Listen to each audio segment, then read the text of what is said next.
Today we're going to wrap this series up in Luke chapter 19, so if you have a Bible, go ahead and open up to Luke 19. While you're on the way, I just want to ask you to think about, have you ever had a time in your life when you wished you could start over? A time when you just want a fresh start? I had a situation like that a few years back. I was speaking at a youth conference, and I know some of you have heard this story, but if you haven't, maybe you're new here at First Christian trying to figure out what the pastor is all about. Let me tell you, unfortunately, what you're working with, okay? I'm speaking at this youth conference, and the theme for the weekend is New Life in Christ, and it's great. It's like the first night. I'm warming the crowd up, and we're talking about how exciting new life is, and it was perfect. You know, the lights were a little bright, but I could make out right on the front row a pregnant lady. And so I thought, new life, we're gonna have a little back and forth. So I said, hey, when's your baby due? And the second I asked, I regretted those words because she said, I'm not pregnant. And some of you already know, you've heard the story, some of you know where I'm going, right? But she said, I'm not pregnant. So immediate regret, but then also, remember the lights were bright. I started to just focus in a little bit, and then I realized, because I'm thinking about the words, her voice was a little deeper than I expected. And I looked and I was like, that's a man. There wasn't even a woman on the front row. And I just spent the whole weekend talking about, hope in Jesus with these people, and I just wanted to go home. So, there was no recovering from that. Have you ever been in a situation like that? Maybe it's one that you can kind of laugh off and it's no big deal, but maybe your situation's a little different because it could be attached to some regret. It could be attached to some shame. It could be attached to a past that you're not proud of that just continues to follow you around. It could be that the circumstance that comes to your mind right now is one that you can't laugh at all. See, what I know about people is nobody ever wakes up and thinks, life is just good right now. I'm going to mess it up today. I'm going to make some bad decisions. It seems like a good day for that. And you start your day out with the intention of ruining it. Nobody does that. More often than not, when we find ourselves at a place where we wish we could have a fresh start, we got there gradually. It was like one bad decision leads to another bad decision, leads to another bad decision, until you find yourself in this place where you've earned a reputation for yourself, or you've been labeled. If I ask you this morning to think about your label, what is the thing that people define you by? Maybe you'd have some good things, but some of you, I know, the thing that immediately comes to your mind is that thing that has some shame attached to it. And so if I gave you a hello, my name is sticker, and I said, hey, write your label down and just put that right there on your chest, some of you, your label would be failed because you started out to do something, it didn't pan out, and now that's what you're defined by, or people know that about you, or they remember that about you, or you've defined yourself by that label. Maybe your label would be divorced because your marriage ended went down in flames, and I know it's a two-way street, but maybe you weren't the spouse you wish you would have been. It could be that your label was a liar or cheater or fraud. Maybe your label is addicted. Maybe your label is has been or washed up. I don't know what your label might be, but a lot of times those labels have pain attached to them and shame attached to them. And so if you're here today because you're carrying some of those labels around and you're wondering if there's any hope for a fresh start for you, maybe that's what brought you in the doors this morning, or maybe you're here every single weekend, but you're still trying to figure out, is there really any hope for you? Does it apply to you? Then I'm glad you're here, because the story we're going to look at today is a really encouraging one. See, we're going to talk about a story. It's about this guy who had these labels attached to him, and everybody knew all about him. And the thing is, his labels weren't just labels that had shame attached to them. Because of his labels, he was hated by everybody in his life. And what happens in this story is he experiences a radical transformation because he has this crazy encounter with Jesus. And my prayer leading up to today is that maybe today's the day you do too. So let me set the stage. It's, Jesus' day in Judea, and we're in a town called Jericho, which was not far from Jerusalem, and all across that region, this is like Jewish territory, but the Romans ruled the territory. This was the Roman Empire, and they were very, very oppressive over everybody that they ruled over, and that included especially the Jewish people, and they would oppress them in all kinds of different ways, but financially they were extremely oppressive, and one thing they would do is they would just tax the heck out of the Jewish people, but collecting taxes was a pain, and the Jewish people didn't want to pay their taxes, and the Romans were like, we don't want the hassle, it's annoying, we have to deal with this. And so what they would do is they'd go into a city or a region, and they would hire some Jewish people to come and work for them to tax their own people. And of course, like, if you're in a community and somebody from your circle of friends or your family goes to work for the enemy, you're not going to like that. And so the people who would go to work for the Romans, they were outcasts, they were hated, they were cut off from their families and disowned. I mean, fathers would tell their sons, I don't even know you. You are dead to me. Like, we're done here. This was a really big deal. You were a traitor to your people if you went to work for the Romans. See, these tax collectors, they got a pretty sweet deal cut for them by the Romans. The Romans would say, hey, if you'll come work for us, you're going to collect taxes from the people, and we need like this much money in taxes, but we know it's not going to be a lot of fun working for us, so you can raise the price, and you just keep that extra money, just slide that in your pocket. And so these tax collectors would be wealthy. They were very well-to-do, but they made their living off the backs of their brothers and their sisters and their parents and their family, their neighbors, the people in their community. It was filthy, okay? And so I say that because the person that we're about to meet is one of these tax collectors. He is somebody who had gone to work for the enemy, and now his labels, if we asked around, his labels would have been things like maybe some four-letter words we can't repeat in church, but for now we'll just say disowned and unwanted and cut off, okay? And everywhere he went, he carried those labels with him until one day he had this crazy encounter with Jesus that we're going to read about right here in Luke chapter 19. This is a story of a man named Zacchaeus, and we don't know a lot about him. He's only in one of the four Gospels. So out of Matthew, Mark, Luke, and John, Luke's the only one who wrote about him. It's only 10 verses. That's all we know. And what we do know about him is Zacchaeus was a wee little man. Some of you grew up in church. Zacchaeus was a wee little man, and that's important in the story, but just file that away. We're going to come back to it. More importantly, at this point in his life where we meet him, his story is not a happy one, and what he needs is a different ending to his story. But here's what happens. In verse 1, it says, Jesus entered Jericho, Zacchaeus' town, and he made his way through the town. And there was a man there named Zacchaeus. He was a chief tax collector in the region, and he had become very rich.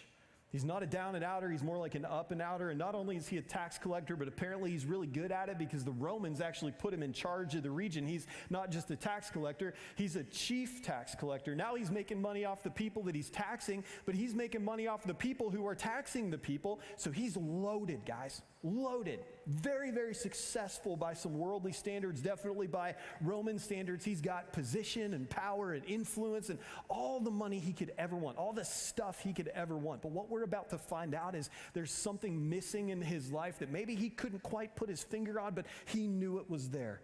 See, he knows about his labels. He knows every time he walks through town that everybody's looking at him, and they're not looking at him like with any kind of appreciation or barely even tolerance. When they're looking at him, I mean, it's disgust, it's pity. It's like wearing a Browns jersey after week 10. It's like everywhere he goes, just shame, you know? And he carries that with him everywhere he goes. But one day he makes his way to work, walks through town, and he just feels that shame. And he gets to his office, he sits down at his desk, and he's counting the money. And maybe through the window, he overhears a couple people say, hey, did you hear Jesus is in town? He's making his way in right now. Did you know this is happening? And Zacchaeus sits up straight in his chair because he's heard about Jesus. Jesus' reputation is spreading. His celebrity is growing. Everywhere he goes, crowds gather. People want to be near him. They want to hear from him. They want to see what miracle he's going to perform or what crazy thing he's going to do. They want to hear what crazy thing, maybe even what they would have thought of as a heretical thing he's going to teach. And so Zacchaeus has heard all about Jesus. In fact, even right there in Jericho, just before this happens, Jesus is on his way into town and he meets two blind beggars just outside of town and he heals them. And so I bet Zacchaeus had already heard about that. And when he hears that Jesus is in town, he sits upright in his chair and he all of a sudden he just has this feeling like, I got to try to get close. Verse 3 says he tried to get a look at Jesus, but he was too short to see over the crowd. Wee little man, right? And so he ran ahead and he climbed a sycamore fig tree beside the road, for Jesus was going to pass that way. He's a powerful man, but he does something maybe humiliating, even childlike. He climbs this tree because he just wants to see Jesus. And so he gets up in this tree, and here's what's happening, okay? You might be wondering, why climb this tree? Well, I think it's because he's searching for something. See, he's got all the money he wants. He doesn't need any stuff, but there's an emptiness, there's a longing, a void in his life deep down inside, and he hasn't figured out how to fill it. But what he's learning is no amount of money, no amount of power, no position is going to fill that void. And so he literally goes out on a limb for Jesus. And I'm just going to ask you, are you doing that right now? Maybe you've never been in church before, and so you're here for the first time because nothing else is working for what's missing in your life, and so you're out on a limb. Or maybe you're somebody who's here every single weekend. And for you, going out on a limb is like old news because you've been searching for something for a while and you haven't found what you're looking for yet, but you're checking all these boxes like reading your Bible and praying and joining a small group and serving, and you make sure you're here more than you're not, and you're doing all the things that people who are religious have told you that you're supposed to do. But for you, every time you walk in these doors, it's just like climbing a tree and it's going out on a limb because you want to get close to Jesus because you're looking for something. If that's where you are today, I'm glad that you're here. Because what happens next in Zacchaeus' story is really encouraging. See, I've often wondered, why wouldn't he just push through the crowd? Zacchaeus would have probably had a Roman security detail assigned to him. It's like a Secret Service detail because he would have been in danger every time he walked outdoors.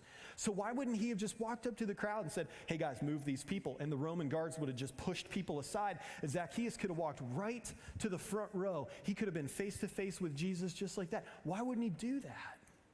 Maybe it's because he knew that the people wouldn't move for him. Maybe it's because he knew if he walked through this crowd, it could be dangerous. That's all possible, but I think there's another reason, and I think this is going to resonate with some of you.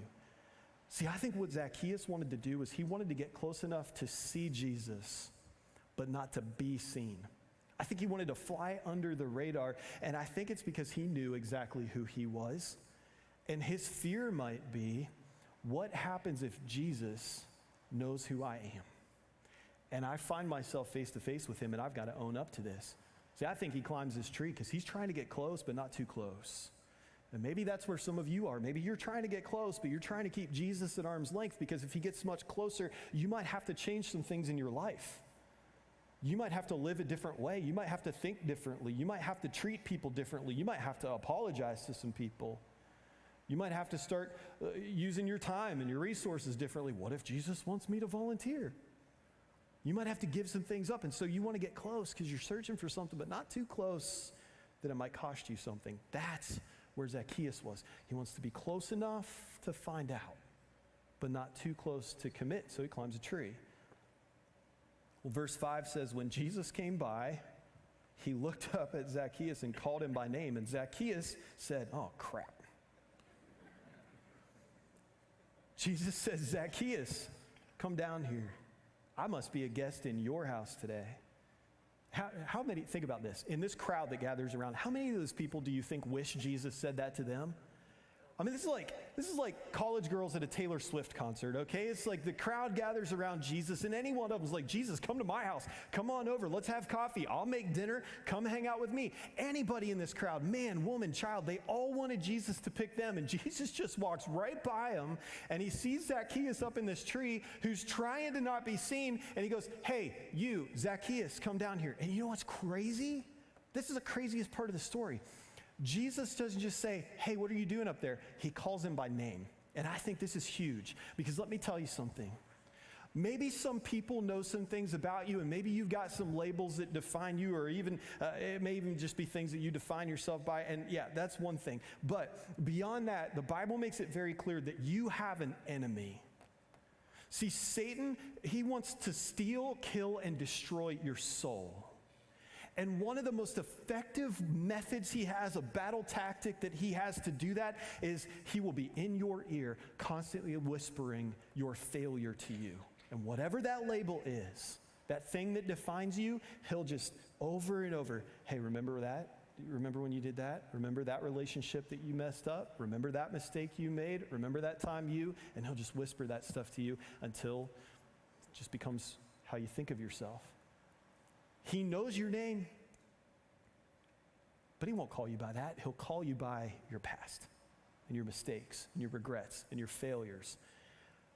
But man, here's the cool thing about Zacchaeus' story. Ready? I want you to know that Jesus knows all that stuff. He knows everything about you, every detail. He knows everything about you. And if there's ever anybody who deserves to point those things out, hold you accountable, discipline you, yell at you, scold you, send you away, it would be Jesus. But you know what he does? He sees you for exactly who you are. And man, then he calls you by name. And he doesn't define you by your labels. He sees somebody who's made in his image, who he loves more than anything in this world. And so he doesn't define you by your failures or your past. He calls you by your name. That's what he does for Zacchaeus in this passage. Zacchaeus is just trying to fly under the radar, right? But Jesus is like, no, come down here, Zacchaeus. I see you up there. I got to come to your house today. And what he's doing is Jesus is not just saying, I'm coming over for lunch. See, in their culture, to break bread with somebody was significant. This was relational. You didn't just share a meal with somebody, especially in your house. If somebody came to your house and you ate together, this is a friendship beginning or continuing. So Jesus might as well, you could paraphrase this. It's like Jesus saying, Zacchaeus, come down here. I'm coming over to your house today because I want to be friends with you. Do you know how many people said something like that to Zacchaeus? Nobody. I cannot imagine the emotion that must have come over him in that moment just to think that somebody wanted to hang out with him. He's a lonely, broken guy. And now here he is, and he's got Jesus choosing him, the least likely candidate in this entire crowd. But Jesus picks him out. Luke continues in verse 6. This is how Zacchaeus responds. It says, he quickly climbed down the tree and took Jesus to his house in great excitement and joy. But the people were displeased. Big surprise, right? They know the implications of this. They know it's not just lunch. They know if Jesus goes over there, that's like him saying, hey, I want to hang out. I want to be friends with you. I want to spend my time with you. And they don't like this. It's disgusting to them. Why would Jesus go eat with this horrible person who's worse than a sinner? In Jesus' culture, if you were a tax collector, you were the worst of the worst. And they were like, Jesus, you could have picked anybody, but you're going to his house? Really? They're displeased. They said, he's gone to be the guest of not just a sinner, but a notorious sinner. Everybody knew Zacchaeus. Everybody knew what he'd done. Everybody knew that he betrayed his people. He was notorious for it. But check this out. Verse 8 says, meanwhile, Zacchaeus stood before the Lord and he said, I will give half my wealth to the poor, Lord, and if I've cheated people on their taxes, I'll give them back 4 times as much. Listen, as far as we know, Jesus didn't tell him to do this. He never said, Zacchaeus, look, I'm going to come to your house, but before I do, you've got some things you got to make right. You burned a lot of bridges, so I'm going to need you to start writing some checks. You got to pay back, some people that you've cheated and robbed and stolen from. So could you just kind of handle some of that stuff? Because if I come to your house right now with your reputation, that's going to hurt my reputation. If you could just take care of some things, maybe we can get something on the schedule for next month. We could do lunch somewhere. I'll meet you over at Panera and we'll have a bowl of soup. Oh, Jesus didn't tell Zacchaeus to do any of that stuff. But yet he does. And you know what that tells me? Is that what Jesus is looking for from you and me, and this is incredible, this is powerful, this is life-changing. What Jesus is looking for from you is not performance. What he's looking for from you is not enough boxes being checked on your spiritual to-do list before he will come and associate with you or offer you relationship or grace or mercy or love. What Jesus is looking for from you is not anything you can give to him, because you and I have nothing to offer. He just shows up in Zacchaeus' kitchen and he's like, who's making sandwiches? And something about just being around him is enough for Zacchaeus to say, man, I got to change. Some things have to be different. And so he starts to do this stuff not as a way of earning Jesus' friendship, not as a way of trying to get some of his time or attention or his focus. He's doing these things because he's already experiencing it.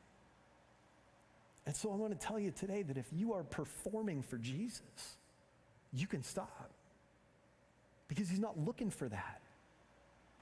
Jesus is saying, no strings attached, free and clear. I just want to be your friend. I just want to be close to you.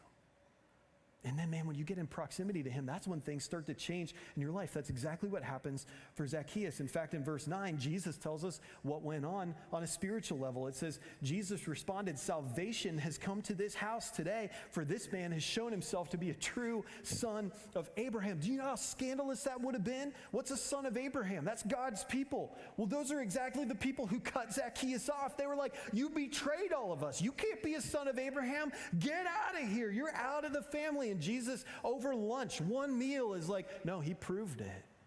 In one lunch, he went from traitor to back in the family. That's what getting eye level, face to face with Jesus will do for you. And then he gives us the bottom line, and this is good news for every one of us. He says, for the Son of Man, that's Jesus, came to seek and save those who are lost. He didn't come for the religious elite. He didn't come for the good enough. He didn't come for those who thought they were worthy. He came to seek and save those who were lost, who were far off, who felt like they had no hope. The people whose stories started out in a tragic way, and they know they need their story to be amended. They just don't know how to do it. That's when Jesus steps in and he says, you're exactly who I came for, because I specialize in writing new endings to tragic stories. And he steps in and he does what only he can do, and he heals what only he can heal. And he changes what only he can change. That's exactly why Jesus chose Zacchaeus out of this whole crowd, the least likely person. And he said, I'm coming to your house. Stories like this give me hope, and it should give you hope. Because what these stories tell us is that nobody who comes to Jesus with humility and honesty and true faith is ever going to be turned away. What these stories tell us is that those are exactly the people that Jesus opens up his arms to, and he says, you can come to me, all of you who are tired and weary, carry heavy burdens, and I'll give you rest. See, your past may explain some things about you, but through the hope of Jesus, your past does not define you. And I want you to know that who you were yesterday and who you are today is not who you have to be tomorrow. Because of God's grace, getting eye level face to face with Jesus can change everything. And I know that's true because it's not just Zacchaeus' story where we see this happen. It's all through the Bible. It's Peter, who was a fisherman, and one day Jesus comes along and he's like, follow me. And for 3 years, Peter gets to be one of Jesus' best friends. But it all comes to this point, this climax in the story where Jesus is arrested and he's imprisoned and he's put on trial and he's standing in this makeshift courtroom, and Peter's outside listening into what's happening, and around a campfire with a few people, he betrays Jesus. He denies that he even knows him. And Jesus knew it because he predicted it was going to happen. And then this is one of the eeriest things in the Bible. It says that when Peter denied Jesus for the third time, just like Jesus said, that from inside the house where he's on trial, Jesus turns and looks at Peter outside in the courtyard, and their eyes meet. And in that moment, Peter knew he had betrayed his best friend and he let him down. So Jesus is crucified. Maybe you know the story. 3 days later, we believe that Jesus was raised to life. And Peter eventually comes face to face with the resurrected Jesus. And I don't know what he was expecting, but if it's me, I'm expecting Jesus to say, well, you really screwed that up. You couldn't hold it together over one campfire. All I've done for you, all you've seen, all you've heard, that's what you did. You betrayed me. You turned your back on me. Get out of here. Why would you think I'd hang out with you? I'm not coming to your house. But Jesus didn't do that at all. He looks at Peter and he says, do you love me? Peter says, you know I do. And Jesus says, what are you moping around for? Follow me. Let's get back to work. And he gives him a fresh start because Peter got eye level face to face with Jesus. Okay, it's Paul, who made his living, his day job was persecuting Christians, and he was a Jewish religious leader, but Christians were a threat to the power struggle, so Paul specialized in finding them and arresting them, and many of them were killed. And one day he comes eye level face to face with Jesus, and everything in his life changed. It's Mary Magdalene, who, as far as we know from Scripture, was demon possessed, most likely a prostitute. Her whole life was nothing but shame, right? And then one day she comes eye level, face to face with Jesus, and he speaks her name, and everything changes. She becomes one of his followers, one of the people who's closest to him. She was never the same. It's the Samaritan woman at the well who, as far as we know, was on her 5th or 6th husband, but maybe there were some other guys in the picture we don't know about. And one day she bumps into a stranger at the well. She doesn't know it's Jesus, but he starts to speak truth into her life. And when she finally figures out who he was, not only did her life change, but she went home and told her family, and her whole family changed. And then they told their village, and their whole village changed. And all these people were different because one woman came face to face, eye level, with Jesus. And I could go on and on and on with stories of people from the Bible who came face to face, eye level with Jesus, and he healed things nobody else could heal. And he restored things nobody else could restore. And he forgave things that nobody could forgive. I know this happens. It happened for Zacchaeus. It's happened for so many other people. It's what he does. He amends stories. And so today I want to tell you that if you're hoping for a fresh start, a new beginning, for some hope, I have good news. This is what Jesus does. And he won't do it for you because of anything you can do to earn it. He just offers his grace as a gift, completely free. So here's what you can do. Number one, you can stop pretending. Stop pretending. Stop acting like you have everything all together. Stop acting like everything in your life is okay, like you don't have any issues, any problems, any mistakes. Just stop pretending, okay? I heard a great analogy for this years ago. In Jesus' day, you'd have these merchants that would travel market to market to market, and they'd sell these things in the markets. It's like a flea market, you know?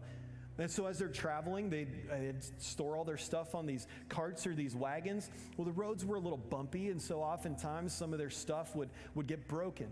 Well, some of the merchants would sell jars made out of clay, and people would buy these jars to go to the well, and they'd fill them with water, and then they carry the water home. Well, if you're a merchant and you're selling these jars and they're banging around on your cart and they bang against each other and a jar cracks, that thing's worthless now, right? Because if you put water in a jar with a big old crack in it, all that water is going to leak out. Nobody wants to buy that thing, but you've got money invested in that. This is how you make your living. So if you're that merchant, what do? Let me tell you what most of them would do.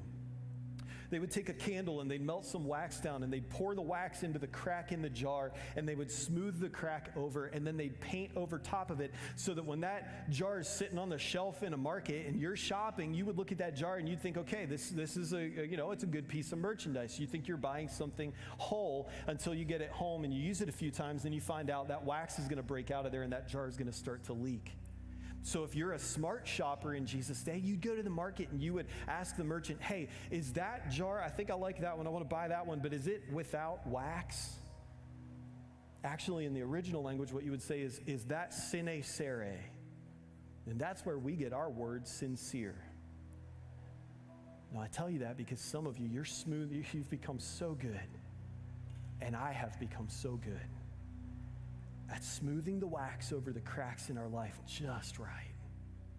And at covering up those things so that at surface level, people look at me and they look at you.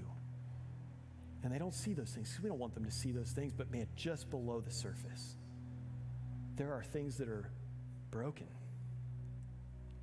And some of us spend so much time trying to fix those things. And what Jesus wants is something sincere from you. What he wants is a faith that's sincere enough to say, I can't fix this, but Jesus, I believe you can. So you can have my life, all of me. And I'm trusting you to do what only you can do. To do that, though, you've got to stop pretending. You've got to pray what David prayed in Psalm 139 when he said, search me, O God, and know my heart. Test me and know my anxious thoughts. Point out anything in me that offends you and lead me along the path of everlasting life. You've got to pray that you got to stop pretending and stop performing. Whatever you're doing for Jesus to try to earn his grace or his affection or his attention, you got to stop performing. Stop climbing trees. He would say to you, just come down here. Just get eye level, face to face with me. Brennan Manning wrote, God loves you unconditionally as you are, not as you should be, because nobody's as they should be. It's just a fact of life. So stop pretending and stop performing and let Jesus in. Here's the craziest thing. Zacchaeus could have said no. When he's in the tree and Jesus says, I'm coming to your house today, he could have said no. And if it went that way, and Luke wrote that story down, we'd be here this morning, we'd be reading that story, and we'd be going, what an idiot. He had Jesus right there. Jesus wanted to come to his house, and he told him no. We'd be like, what a dummy, right? Except some of you are doing that today. Because you're feeling Jesus nudge you. You're feeling him push. You're hearing him call you. And what he's saying is, come down here. Get eye level. Get face to face with me. I want to be your friend. And you're saying no. Maybe it's because you think you're not worthy. Maybe it's because you think you got to learn some more Bible verses or start volunteering first or something like that. But Jesus is saying, no, just stop. Just knock off the performance. Stop pretending. Just get face to face with me. Let me in. You got to do that. You got to let him in.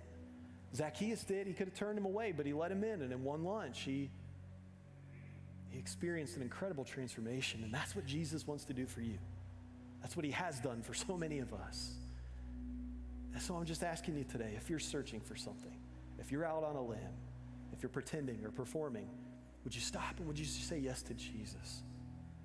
2 Corinthians 5:17 says, anyone who belongs to Christ has become a new person. The old life is gone and a new life has begun. I'm telling you guys, Jesus did not die to make bad people good. He died to make dead people come alive. And he's not looking for behavior modification. He is looking for brand new creation. That's what he does. And so just like C.S. Lewis wrote, no, you can't go back and erase the beginning of your story. Maybe that's not possible, but Jesus specializes in stepping into your story and amending it, changing the direction, twisting the plot, writing an ending that is immeasurably more than all you could ask or imagine in a way that you can't do for yourself. And if you feel like I can't get eye level face to face with Jesus, there's one story in the Bible of this woman who's caught in adultery, and they drag her out in the street and they throw her at the feet of Jesus and they say, hey, if we're playing by the rules here, we should kill her right now. And what does Jesus do? He sends them all away, and then he gets down, eye level, face to face. He says, I don't condemn you either. Go and sin no more. Brand new start. Today, maybe you're wondering if there is any hope for you. And what Zacchaeus' story teaches us is there is always hope. Our past labels, our mistakes, our regrets may feel like they are written in permanent ink. So I don't know what you feel stuck with, but the grace of Jesus can cover all of those things. And the hope that we get from a story like this is that whether you think you're too far gone or somebody else has told you you're too far gone, that our hope and our faith is in a God who says you are never too far gone. Everyone had written Zacchaeus off except for Jesus, and maybe everybody, including you, has written you off. But Jesus looks at you and he says, no, I want to be your friend. I'm coming to your house. Let me in. And guys, I just believe that a God who can turn a rugged cross into an empty tomb in a weekend can take what's broken or hurting or missing in your life and he can make it new. So there is hope for you. Here's what we're going to do. We're going to sing one last song. And as we do, if you want that fresh start today, do not leave here without it. Today can be your day. I'm going to walk off the stage and I'm going to go sit over there in the corner out of the way. You come down and talk to me and I'll pray with you, and this can be your day. Jesus, in this moment, is saying, just come over here. Let me come with you. Let me walk with you. Don't tell him no. Let me pray. Thank you for stories like these, God, in your word that give us hope. And I just pray right now for the person who's listening to this story from your word and they're thinking, yeah, that's good news for him, maybe some other people, but not for me. God, I pray that they would hear your voice calling to them so clearly today. I pray that they would hear your invitation and not tell you no. God, I pray that they would respond and that they would stop pretending, stop performing, get eye level, face to face with the Savior of the universe who looks at each one of us and calls us a friend. We were made for so much more than tending graves. We were made for so much more than living in the shame and regret of endless tomorrows with no hope. We were made for more. You created us for more. God, I pray that we would lean into that. In Jesus' name.